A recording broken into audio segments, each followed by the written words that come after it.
Hello, hello. Here we are again, coming to you from Broadcast Team Alpha with the World Paranormal Show and everything else that we're doing out there. And my name is Aage, and my co-host Nori cannot be here tonight, but she will be back. And then we will have a lot of other fun shows to talk about. And we are coming to you from 40 plus different platforms out there. And one of them is the Conscious Awakening Network. You need to go and have a look at that platform because they have about close to 50 shows there that talks about absolutely everything that both you and me need to know about. You can find them at consciousawakeningnetwork.org, and of course also on YouTube and many other places with the same name. So before I introduce the guest again, oh, that's what I get for not shutting the phone off. Okay, I want to introduce the guest, but I also want to tell you how you can get a hold of us. You can reach me and you can reach Nori if you go to broadcastteamalpha.com, broadcastteamalpha.com, and you can send us a message from there. We'll get the email and we'll get back to you and see maybe whatever we can help you out with. And I would introduce the guest here because we have Sperry Andrews returning to Broadcast Team Alpha. And I know it got really deep the last time that we talked. And we're going to go deep this time and even deeper. He's an author, he's a lecturer, he's a teacher. And back in about 1990, he formed the Human Connection Institute. And he has spoken at hundreds of groups over the last 40 years around the world. And he is teaching, the teaching that he does, it's a distant mental interaction. And there is, he deals with living systems. And I want him to translate that a little bit once we get into the show, because he has also spoken at the University of Connecticut and the Institute, the Association for Research and Enlightenment, World Business Academies, Duke University at Berkeley, and many other universities or places of higher learning. And he also spoke at the UN. And not too many people get to do that. So in a little while, you will understand why. So, well, without any more words from me, welcome back to the show here, Sperry. All love with you, Augie, and your audience. Thank you so much for having me back. Yeah, yeah, this is going to be fun because we talked before the show, and we talked several times over the last month or so, and you have memories that precede your birth here on Earth. And you mentioned that you had knowledge of you coming from the eighth dimension. And that is so fascinating. I've got to ask, what is that? Where is it and what is it like and what do you remember? Tell us about the higher vibrations and coming here. That would be a strange one. Mm. Well, I would suppose all of you listening right here, right now, that you've experienced how, like a television set, you can have many channels that you can switch to. They all coexist simultaneously. They're just coming in at different vibrations or frequencies that are being pulled down through your antenna or through your Ethernet connection. And each one is incomparably unique in a sense, but we attempt to compare them. Like you can see Augie and me as seen clearly in different environments. We appear differently, but a deeper level that is what we might call formless compared to our form-based physical, emotional, and mental, soulful experiences that are incomparably unique every moment. If we go to the level of just pure awakeness, which is like standing in front of our bathroom mirror, and if we try to look in whatever way to where our image is being received and reflected by the mirror, we can't find it. It's just this silver glass surface that Yeah. is just receiving and reflecting us very precisely, exactly as we appear in front of it. So imagine that each one of us, our awareness, our observing, our awakeness, if you will, like the mirror is, as a metaphor, is awakeness. We're each standing in front of this receptive, reflective, mirror-like awakeness, which has no form of its own. It has no mind-made version of its own, but it is ideally able to receive and reflect flawlessly and continuously. So we're each standing in our different bathrooms, and we each look different, we feel differently, the images, the imagination that we're having in response to our reflection is incomparably unique for each of us. We are incomparably unique individuals. Yet, if we were all standing in front of the same mirror, as a group of which I've done with groups for fun, it's as though we can experience together that we're all being received and reflective instantaneously in some incomparably unique way. And we can focus on the awakeness in all of us and in ourselves that is receiving and reflecting what we're sensing and feeling and thinking individually, and actually come into a state through awareness of awareness where we share conscious awareness. Yeah. Where our collective awakeness, if you will, like a collective mirror-like receptive, reflective consciousness that we all can share in standing in front of the mirror, we can tune in to what it is that we're all embodying as a greater body, heart, and mind. And we can access our combined sensitivities physically, emotionally, and mentally, and psychologically, and spiritually, soulfully.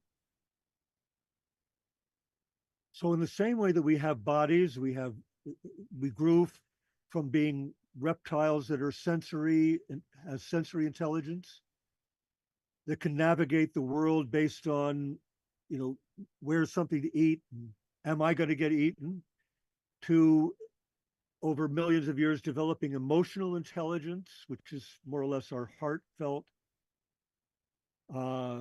compared to our embodiment of sensory intelligence. So we develop this emotional and sensory intelligence where the emotional intelligence evolved like a flower evolved out of a green stem with green leaves. Okay. We have this flowering of ultimately of this mind-made version, which has been evolving for some time and is really still continuing every moment in us and in all of us and throughout the whole of nature. Nature has its own mind-made version. But at that level, there is no division, and there's no division in the mirror. There is a quality in all of us that we can be conscious of together that allows us all to be sensitive together consciously as a collective intelligence. Does that make sense to everybody? Yeah, that will reflect back to the eighth dimension, where there is a perceived individuality but a common mind. Would that be something? That's right. It was as though we didn't have any internal organs. We weren't really very concerned visually, even though the visual was very beautiful and heavenly. It was, it's So, in hard to other words, describe, but it's sort of hard to describe that. It's kind of described a deep yeah. metaphysical communion of love and joy and play and freedom of Yeah. spirit. But it had a, So, it was a lot like Augie when I was born through a human mother, when I agreed to come here to the third dimension, to Earth. Well, I didn't even know what a planet was. I didn't know what Earth was. And I was a little baby, less than a year old, left in the back of my parents' station wagon. And I didn't even know how to turn over. You know how babies are when they don't even know how to turn over or crawl. So I yeah. was lying there and I was in absolute perfect bliss. The whole of space was filled with these dazzling, sparkling, appearing and disappearing colors and abstract uh, shapes. And then the whole physical world of the interior of the car and what was outside the window was all appearing and disappearing in an incomparably unique way every moment. And it was absolutely dazzlingly beautiful. And I was very happy as a little baby, just experiencing that and embodying that and knowing that and feeling it and sensing it in every possible way as I could as a baby. So I think then you being in the back of the car like that, being a little baby, just right after you were born, you had not totally accepted the technicalities of the physical yet. You didn't understand it, so it kind of didn't even exist yet, but you had memories and visual images of what it was before, and they were overlaying the physical existence. Could that be close? And in the only difference between where I was in the eighth dimension in many respects was that I was sharing that quality of communion with all that is, all that I could know myself to be at the visual or emotional or sensory level. I was sharing that with all of my eighth dimensional friends who all coexist together as one incomparably unique consciousness that was individuated, but we were all of our individual uniqueness was being united like my sight and my hearing and my taste and my touch and my heart and my body are all you being united by what we would call my consciousness in some unique way, but we were doing that as a collective at the eighth dimension. Yeah. It was like we were one So, body, heart, and mind, and it was absolutely beautiful visually and kinesthetically and emotionally, but we wouldn't really look at it or think about it the way we, by any means, the way we do here. But the groups that I've done for over 40 years with tens of thousands of people here on Earth, internationally in many different countries, when we go into awareness of awareness in a fully heartfelt, embodied way, the inanimate world feels as much a part of our flesh and bones and blood and body and heart and mind as anything else that we're normally identified with. And the whole group feels that as an indivisible consciousness together. So I've been exploring that, how to bring people there as rapidly as possible, as reliably as possible for over 40 years now, through very, very, very simple guidelines where we essentially just notice the noticing. And then what we're noticing becomes orchestrated and organized by the quality of our individual and indivisible noticing as a group. And the mind goes completely silent. We feel absolutely one and indivisible with the inanimate world as though it was part of our animate psychobiology. And yeah. we feel all together as one. And it's absolutely exquisite. Like everybody says, Aage, they say, I never want to be any other way for the rest of my existence. Please, Yeah. how do you accomplish that, Sperry? Teach me how to do that. And so I've been doing what I can to teach not only everybody to come to the groups, but focus on how do you get this potential to be comprehended and embraced and understood mentally by the scientific, military, industrial, pharmaceutical, Yeah. um, Yeah. They're political establishment. How do you get them to agree to come into this other way of being? I don't think there's any place for them there. But when you were at the 8th level I of think there's a place for conscious, everyone and everything there, Augie. yeah, Thank heaven yeah, for that. You know, yeah, that's what's there's a heaven, actually. yeah. But when you were at the 8th level of consciousness or the 8th dimension of existence, when you have a perceived individuality, that means that you can actually also, even though a common mind, you can also look at each other's individually. Did you appear as a light being or a ball of light, or how did you discern each other? Well, just like what's going on in my right eye is being combined automatically and flawlessly with my left eye, as well as what I'm hearing and tasting and seeing, imagining and hoping for.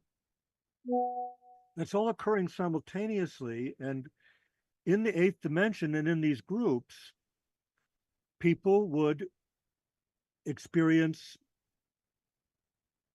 not there won't be we wouldn't be so identified with the content as much as the sense of the air itself, the in the room where we're sitting and beyond the room where we're sitting. You could actually feel beyond the room. You could feel the space that the earth was floating in weightlessly, what to call uh Ether? well, there's a word for it on a mass level that uh the whole of humanity being awake together. You could feel that with all the bugs and leaves and creatures in your Mhm. own body, heart, and mind, and every atom and molecule and cell in your own body. You could feel that sense that you were sharing with all life everywhere. Mhm. There's no conflict. It's absolute effortless. No anything running over or canceling anything else out. It's all combined Yeah. flawlessly, as the same way that the mirror receives and reflects without having an image of its own. And that's, if you had sticky notes all over the mirror, oh, I'm a this and they're a that, and he's a this and she's a this. If those sticky notes were all pasted all over the mirror, you wouldn't be able to see yourself in the mirror because you'd be so involved with these Yeah. thoughts and things that are written down on these Okay. little sticky notes. You see what I mean? Yeah. Yeah. So when the sticky notes are still there, but they're not occluding, they're not eclipsing the mirror-like quality that is at the very base of every moment, every point in space and time, the whole of the cosmos is actually, in our physics, emerged from that which cannot be divided because there's no thing to divide. It continues to unite all of space-time energy and matter, which causes the whole of space-time energy matter to be incomparably unique every moment and be reconstructed, deconstructed, and represented to itself over the last 13.8 billion years. And now we have this spatial temporal dependent psychophysiological experience that we each Mhm. become so overly identified, we feel lost in the forest among the trees. Yeah. I got a question that relates to this, and that, being of light. Where does the beings of light start? We don't see them around here. I've never seen them at Kmart. Well, that dates me. Make it more Walmart. But they don't show up here. I don't. never seen anything in the fifth dimensional existence either of light being. Is it from the sixth on up that they kind of live? Or is this higher? Well, I have experienced uh, being the void with people such that they could not help but feel and sense with me as one body, heart, and mind. They're normally, in some cases, people would be absolutely terrified to even be around another human being, and yet in the presence of me as this void based, all embracing, all indivisibly one consciousness that is like a mirror, they would feel absolutely safe.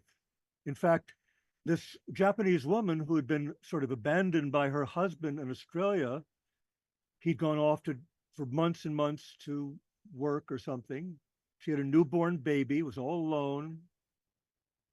She picked me up on a full moon night as a 6'2" male. She was like 5 feet or less, ground to a halt in her car just because I was hitchhiking.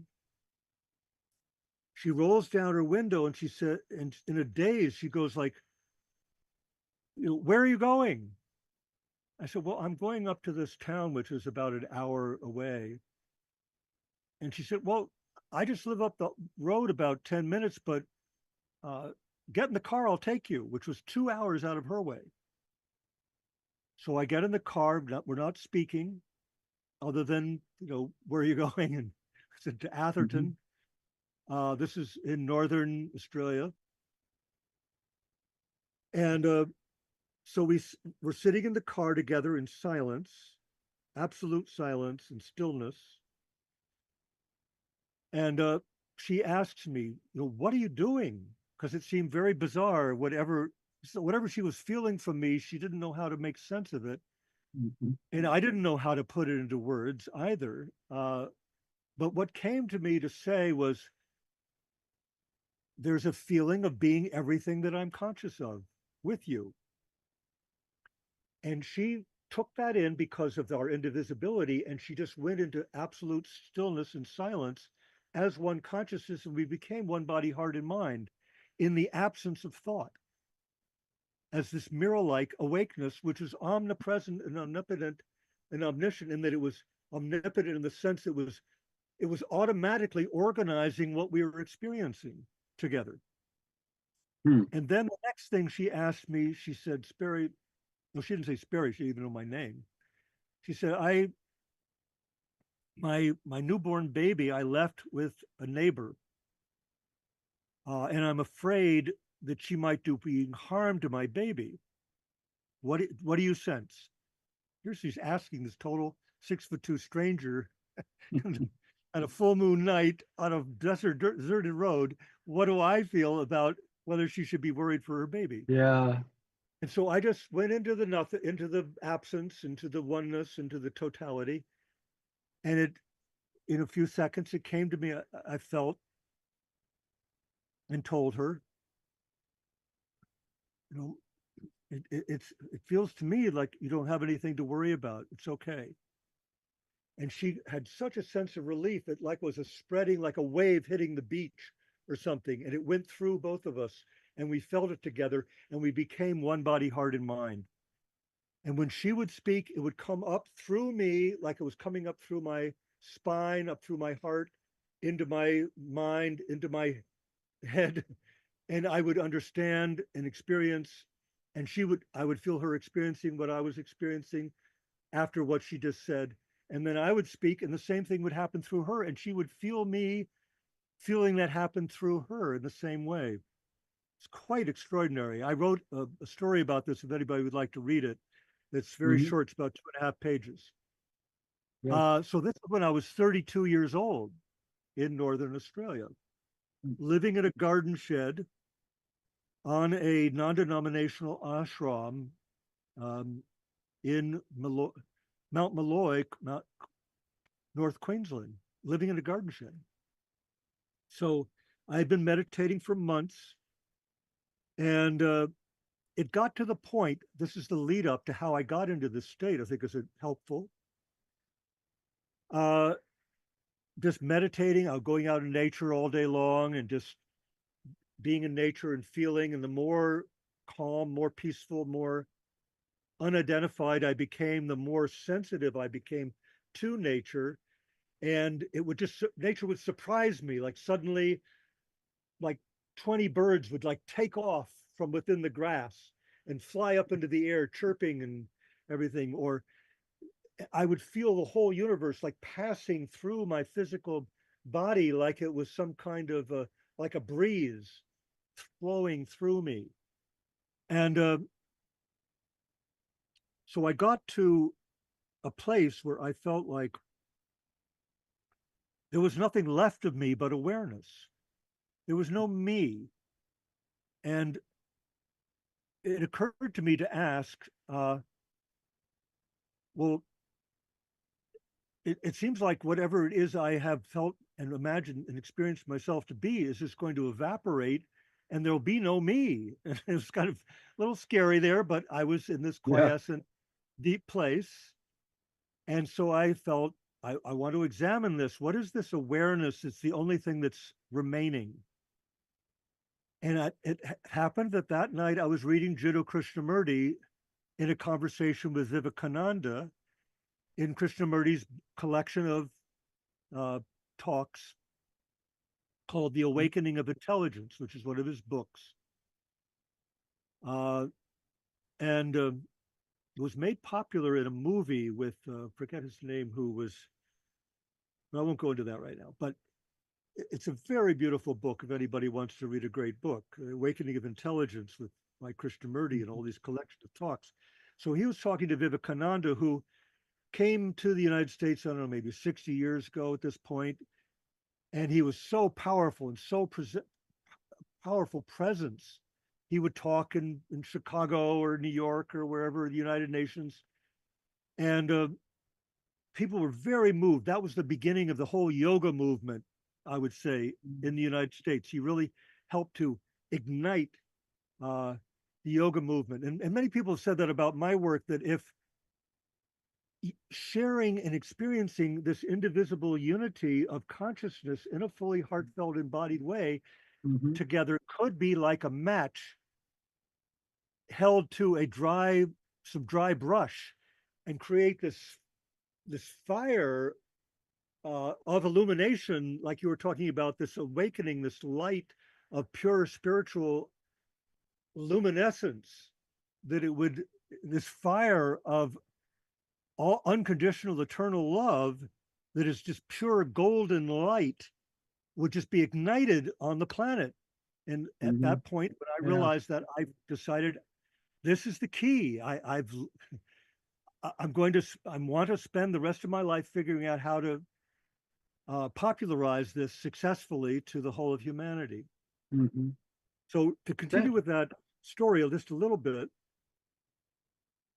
I said I want to follow what Krishnamurti is suggesting here, which was to, and what he was suggesting to Vivekananda. He says, well, I don't teach, Vivekananda would teach people yoga and techniques and ideas about who and what we are and what we can be. And Krishnamurti would say, well, I don't do any of those things. I just point to the door so people can walk up to the door and walk through the doorway into this other level of pure, unidentified, indivisible awakeness. And so how do you get there? Vivekananda would say, and Krishnamurti said, well, you just make no effort at all. So I felt like that's something would be really exciting and curious to explore. So I started doing that. And overnight, because I was meditating all the time, I didn't really need to sleep anymore. I was in a state following and exploring this ever more incrementally more effortless level of awakeness until the dawn light. I'm sort of propped up on my elbows. I have a mosquito screen around with all these wolf spiders clinging to it in this garden shed in North Queensland, Australia. And so I'm looking, staring in front of me at nothing essentially, and suddenly this ectoplasm that looks like a cloud. You know how clouds are white, but they're constantly turning, and they're never the same way twice every moment. They're constantly changing form.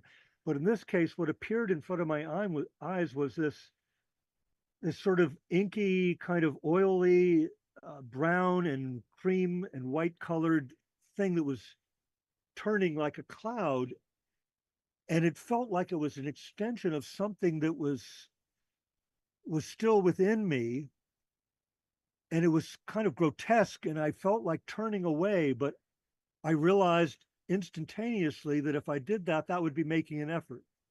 So I kept looking at this ectoplasm spinning, and it felt like it was a projection of my own unconsciousness. Like this was a manifestation of all that I had, through effort, been avoiding being aware of. So I felt, well, that makes sense. So I kept indivisibly, effortlessly being present with it. And after about 5 or 10 minutes, it just like poof, like that, and it disappeared. And I found all boundaries dissolved, and there was all that was left of me was this void, in which birds were singing, but they felt like they were not just singing outside in the tree. They were singing inside my hand, inside my heart, inside my elbow, inside my knee. Everything was omnipresent within me. Mm. Now, this is long before I recalled what it was like to be in the eighth dimension, which is exactly what it's like to be in the eighth dimension. But in any case, Yeah. so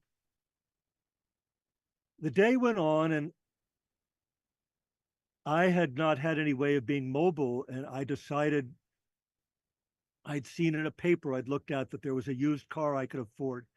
It was like $300 or something. And as night began to fall, I felt motivated to go out to this one road that there was on, and it was a full moon night.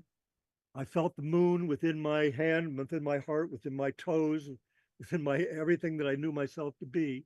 Everything was Mm. within everything else. Yeah. And I was having no thought at all. And, but I was hoping to go get a car. I wasn't really thinking about it, but I could intuitively sense that it was a possibility. And at that moment, a car about a quarter mile away, with its lights on, came over the horizon. And the first thought that I had occurred to me after I had become pure void. And it was like, wouldn't it be nice if this person stopped and took me to this town where they were selling the car, which was an hour from where I was? As this car approached, I could feel the indivisibility between the driver and the car and everything else in the universe, as far as I could tell with my senses, uh, in every level of my body, heart, and mind, at a cellular, biological, atomic level. Mm-hmm. And she drove up and ground to a halt in the dust on the side of this road, rolls down her window, and in a daze kind of looks out the window and says, "Where are you going?" And I That said, was her. Yeah. and That was said, her. I I said, I'm going to Atherton, which was about an hour away. And she said, well, get in the car, I'll take you, with a certain amount of edge of enthusiasm about it or something. So I got over there and got in the car, didn't speak a word. And that's where that conversation happened that yeah. I of a few moments before. Yeah. I see now that we're just past the bottom of the hour here. So for those of you that joined us late, we're talking with Sperry Andrews. We're talking about the mysteries of the universe and some of the things that he has experienced. I asked a question before and it got kind of convoluted on me. So I'm going to ask it in reverse. Okay. Where are the light beings from? Well, there's only one unified verse, let's say. Doesn't matter how it's a multiverse of countless universes. Let's say you're a universe, I'm a universe. Yeah. This entire Milky Way, or this universe that we think of as the one that we live in is can coexist with an uncountless number of other universes that have been appearing and disappearing, just like we're Hmm. appearing and disappearing every moment. Actually, right now, we can actually be aware that we are never the same way twice every single instant. Yeah. So there's much room for an infinite amount of variety of form, but there's only, it seems to be to this one, there's only one formlessness. There's only one void, which the meditators in the East for thousands of years have said Yeah. that Yeah. we are all the void, whether we know it or not.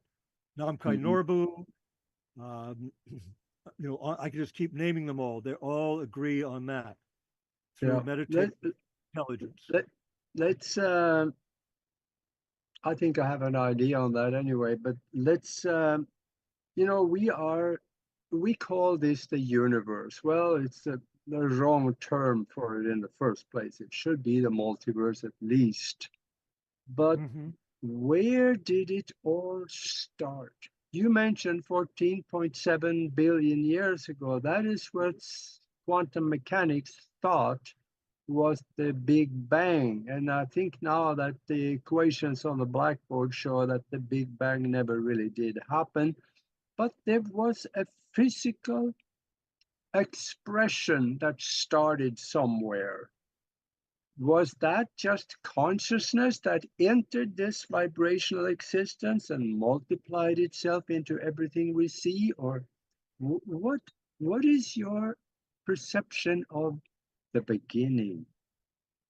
Thank you. Well, I've published and presented and uh, with, as I said, one of the most astounding uh, scientific historians, 850-page book if you'd like to read it, and did his work in Einstein, and we've been working together for 8 years, and we have, by combining our insights, we've come up with a theory that you can read about and called "In the Beginning." That's one of our many papers, and what I showed Dr. Jim Beekler, PhD, when we first spoke, because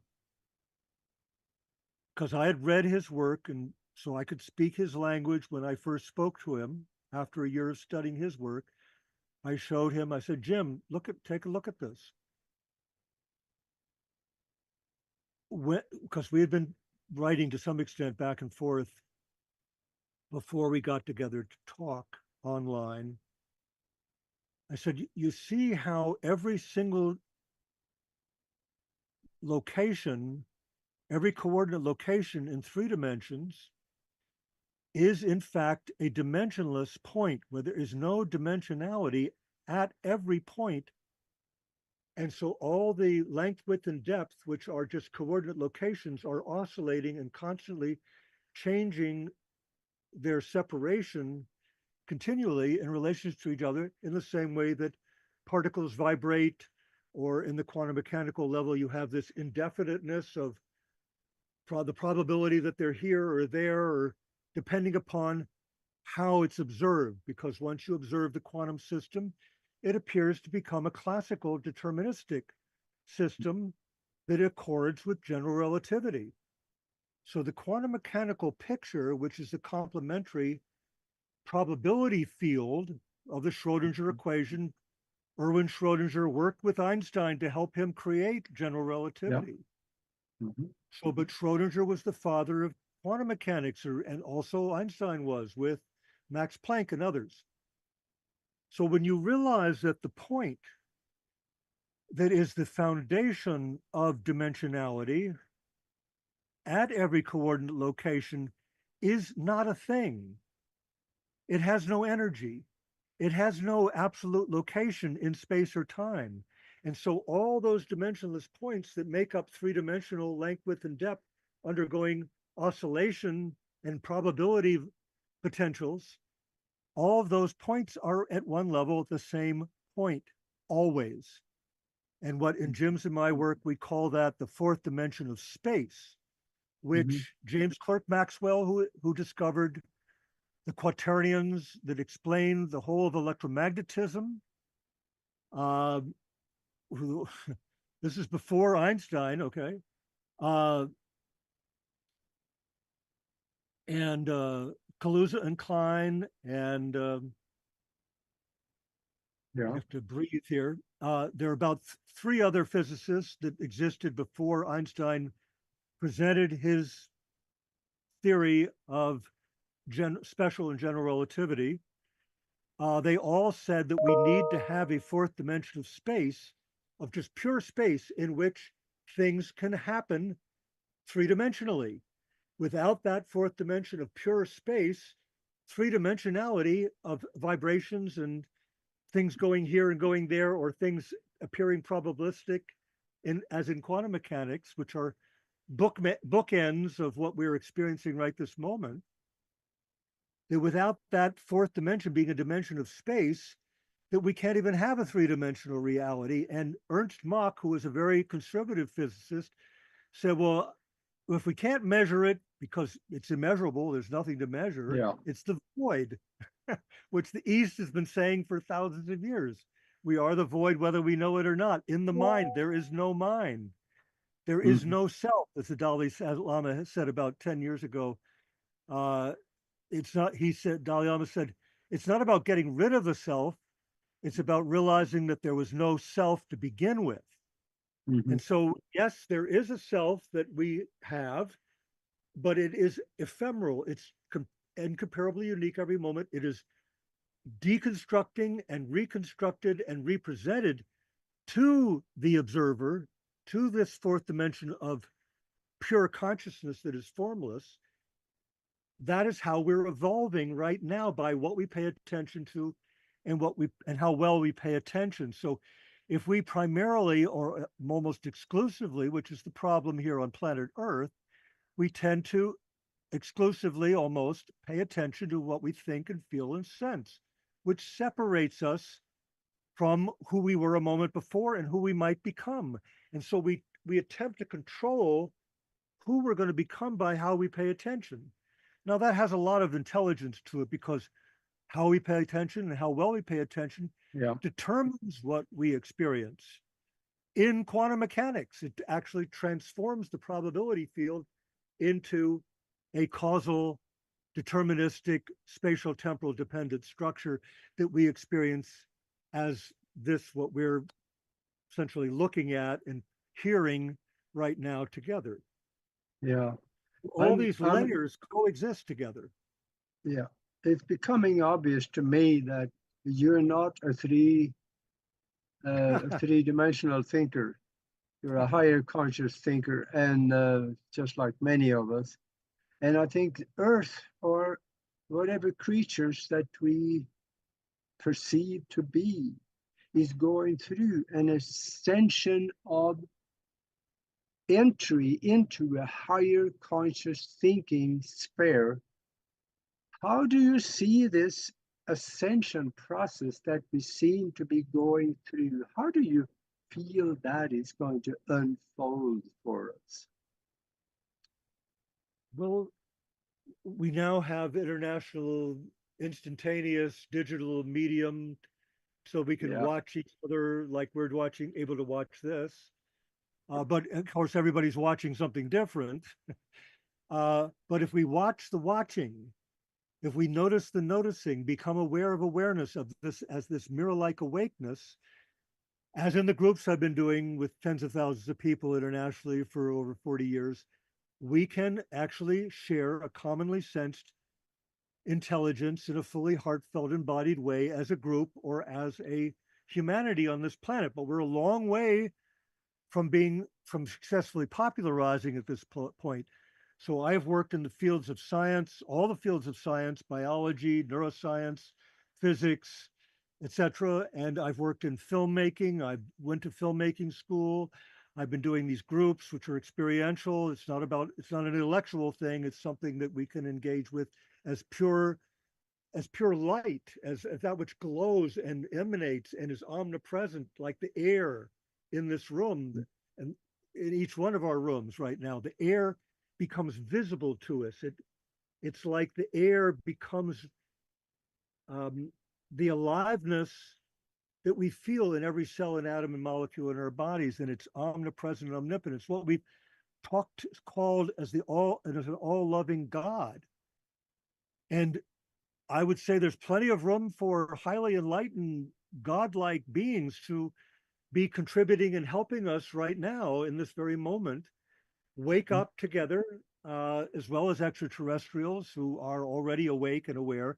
They're helping humanity here on planet Earth to wake up, but they don't want to take away the pain and the suffering and the misery, because that gives us an opportunity to learn individually and collectively how much we want to wake up, what we need to do to wake up together. So the pain and suffering and misery of being human, which I feel and experience, I'm not separate from that, but because I am the nothingness, I can allow it to come and go and be incomparably unique every moment, and I don't feel torn by it and chopped up by it, unless people around me are all screaming and yelling and blaming it all on me.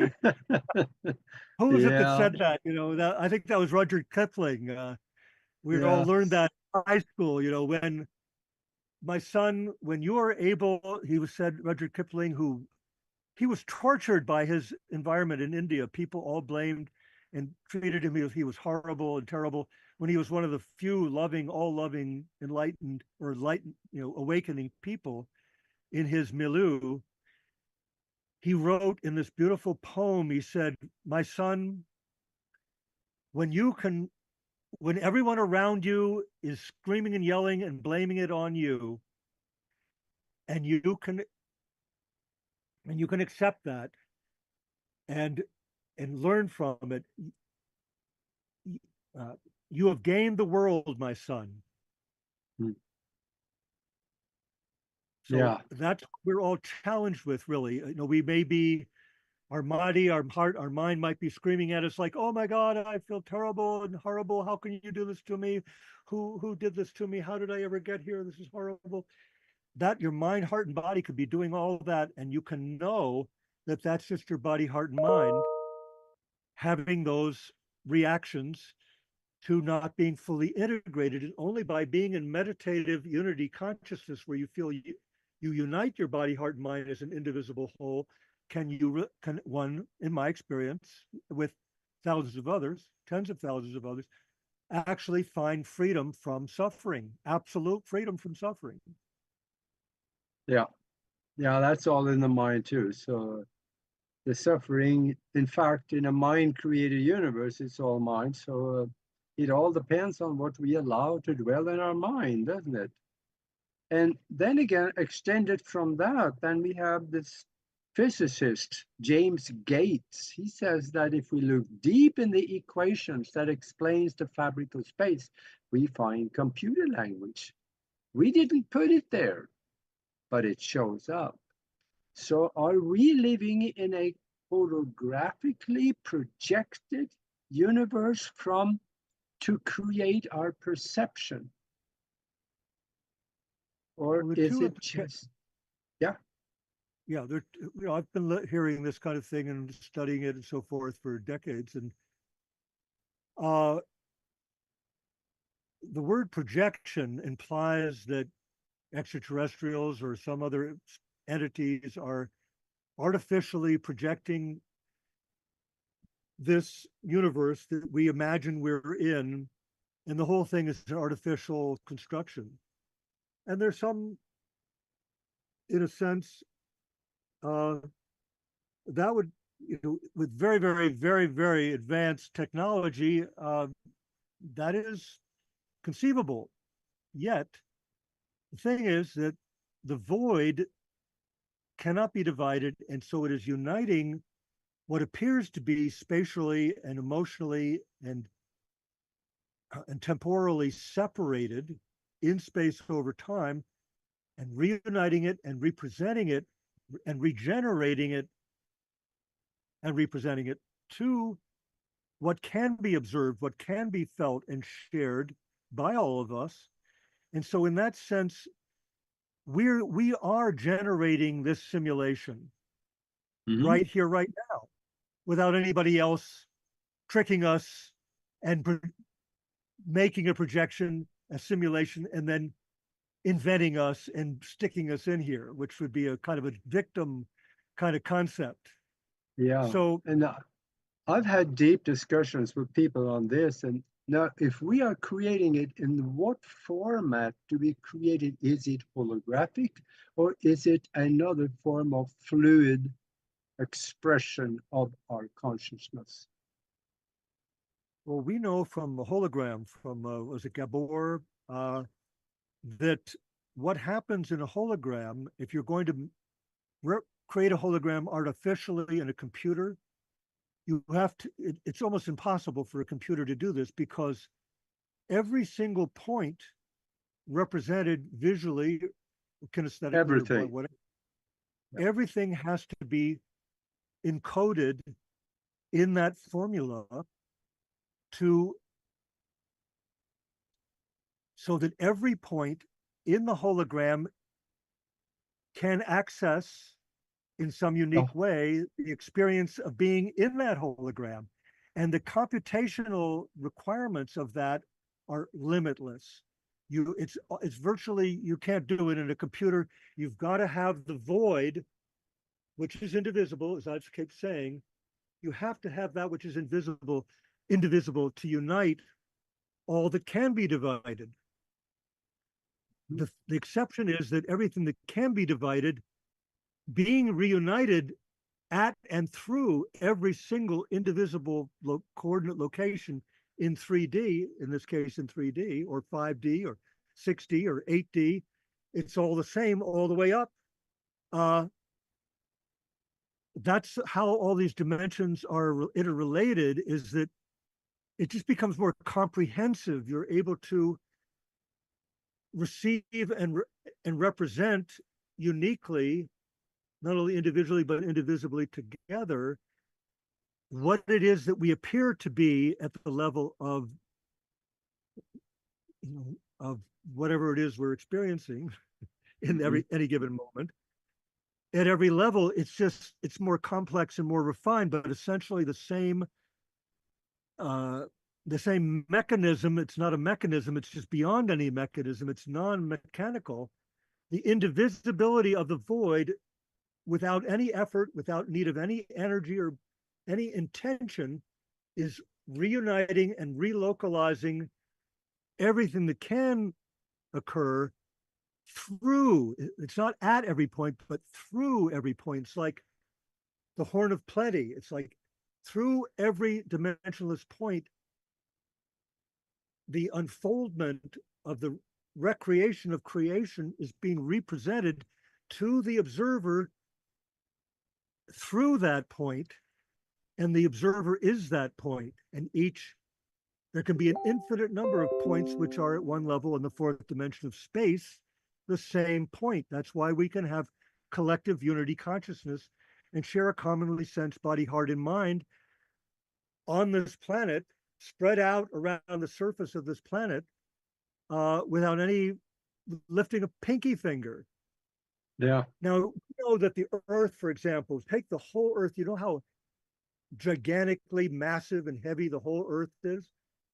But you look at it and you see, in the context of the sun and the Mercury, the Mars and Venus and Jupiter and Saturn, the whole, our whole phenomena here locally is actually literally suspended weightlessly right this moment. Mhm. There's no weight to the earth at this other level. That which is weightless is uniting everything that has weight. Mhm. Everything that has mind is united by no mind. Everything that is considered a self is being localized and represented by that which is not a self. Goes back 10,000 years that I know of in Hinduism. I'll say, and anybody can reference this. There are many different points of view in Hinduism, of course. But the Hindus said that the origins of existence come from what they called Satpurusha. They would call Satguru, the supreme guru, or there could be many supreme gurus who know the truth. And they say, when you know the truth sets you free. So Satguru, um, Satpurusha in Hinduism, going back a couple thousand years at least, says that that supreme pure void, that Sat Purusha, becomes what is called Purusha, which is a void which can collapse into cause and effect. And I write about this in my second paper that I presented at UC Berkeley to the Foundations of Mind Conference 2, and published in a major journal, published in Australia. Anybody can go and look at that. It goes into all of this in great depth and detail. So, so to present something at UC Berkeley, I mean, you've got to have your P's and Q's together because they're going to tear you apart otherwise. So I have presented this or written this up and presented it through the Foundations of Mind Conference at UC Berkeley. This was before I even met James Beekler, who I've been working with for 8 years. Yeah. I wonder though, where can people get their hands on these papers? Now you have a book also. We're getting down towards the end here. So where can they find those publications and can get their hands on them? Well, there's supposed to be a link that you can buy this 200+ page full color e-magazine that I published with with Karen Elkins in Science Sage. She said, you know, Sperry, your work is so incredible. I've never done a publication with just about one person's life's work, but your work is so amazing. I just want to do the whole publication on your work. And she did. We spent 3 months working on it together. It was very challenging to do so. She picked out all these pictures and we chose them, and I picked out some, and we explained everything that I'm talking about in that e-magazine, which you can get for $3.95 or something like that in the underneath here under this YouTube. I think it's offered. Yeah, we'll put that in the text below here, so make sure it's available. Yeah, thank you, Aage. So yeah, I would love nothing more than all of us to read and contemplate this way of understanding, because we can feel this spiritually, but understanding it conceptually and emotionally, we have to come up with ways of understanding why we are the way we are, as you've been asking me, and how that we can be incomparably unique every moment. How can we actually see how that's happening, such that it's easier for us to see it and experience it together? That's why I'm suggesting very highly that I think if you listen to all of this, you'll find out that this is not 3-dimensional or 4-dimensional education. It's higher. So 6, 7, 8-dimensional information. That's probably why you should go get your hands on that publication, which will be below in a little while. Well, in that, you'll find that you can go to my institute's website that has been there for at least 30 years, I'd say. Connection Institute, where connection and institute are all one word. There's no spaces. It's connectioninstitute.org. And that'll take you there, but it's going to be a little bit overwhelming, because the reason I created that is because many scientists were always asking me for reprints of our publications and other related publications. And that was costing me thousands of dollars every year. So I just made all those publications available to everybody to print for themselves from my institute's website. So you can go there, you can download it, all it's all free. Everything I've ever done for free. All the groups I've done for 40 years have all basically been free. Sometimes people forced me to take money. I say, I don't want the money. They say, you're going to take this money or I'm going to put it in your pocket. Shut up. Yeah. So I have made this available for free. I now have a number of movies. I have a whole 5-year multimedia project to successfully awaken and enlighten humanity through bringing people into unity consciousness who are watching the movie.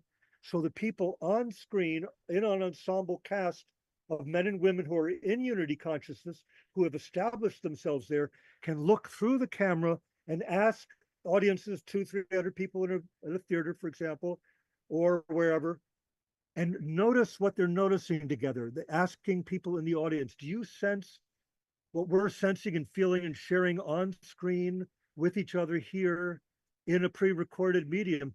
Can you feel it with the person to your right or to your left, in front of you or in back of you? And eventually over 60 to 90 to 120 minutes, you get 200 or 300 people into a shared sensitivity where they're being awake as one body, heart, and mind as 300 Yeah. people. And I've experienced this. And when they do, when they leave the theater, they all look at each other. They look into each other's eyes and they say, typically, it feels like this total stranger. I feel like I've known them my whole life. And in my groups I've Yeah. done internationally, we experience that. We have past life experiences that we re-experience together. And it's absolutely gorgeous and magnificent.